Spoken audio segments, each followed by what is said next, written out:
Au départ, l'organisation est belge avec des ingénieurs. On essaie de travailler et de sensibiliser les ingénieurs belges aux besoins du Nord et du Sud d'ailleurs.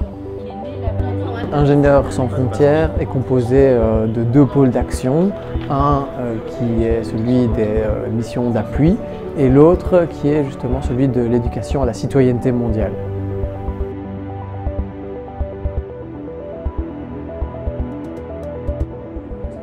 On lutte contre la pauvreté dans le monde à travers des missions d'appui en ingénierie dans 3 domaines de compétences: l'adduction d'eau potable, l'électrification solaire et la gestion des déchets.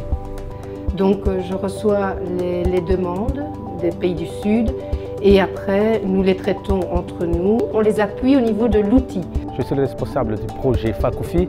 Donc le projet FACOFI, c'est un projet de collecte, de tri et valorisation des déchets. Il y avait la participation d'Ingénieurs sans frontières qui est en appui sur la partie technique, sur les conseils. Et quand on m'a proposé ce poste ici à Madagascar, le choix a été vite fait. J'avais envie de tenter l'expérience, voir ce que c'était de travailler vraiment dans un pays en développement. Ma mission ici pour ISF, c'est de mettre en œuvre le projet de gestion de déchets ménagers.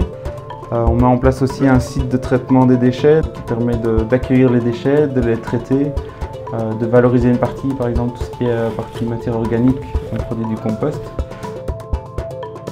Je pense que si chacun peut donner un peu de son temps, on peut arriver à de bons résultats et des choses qui peuvent être bénéfiques pour des populations dans le besoin.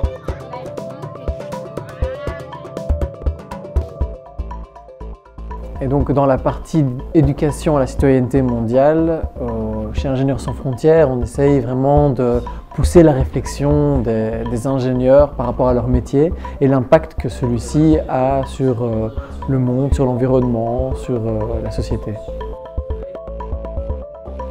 Dans le cadre de l'éducation à la citoyenneté mondiale, Ingénieurs sans frontières a développé plusieurs activités, des animations, pour justement essayer de mener cette réflexion en profondeur.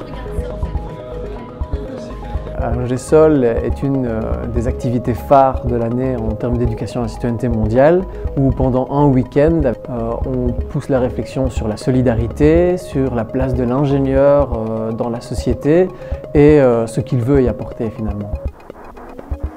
Il y a peu d'acteurs qui se positionnent, on va dire, sur cet aspect purement technique. On est quasi les seuls même, je pense. C'est important aussi d'avoir des bénévoles qui sont motivés pour venir soutenir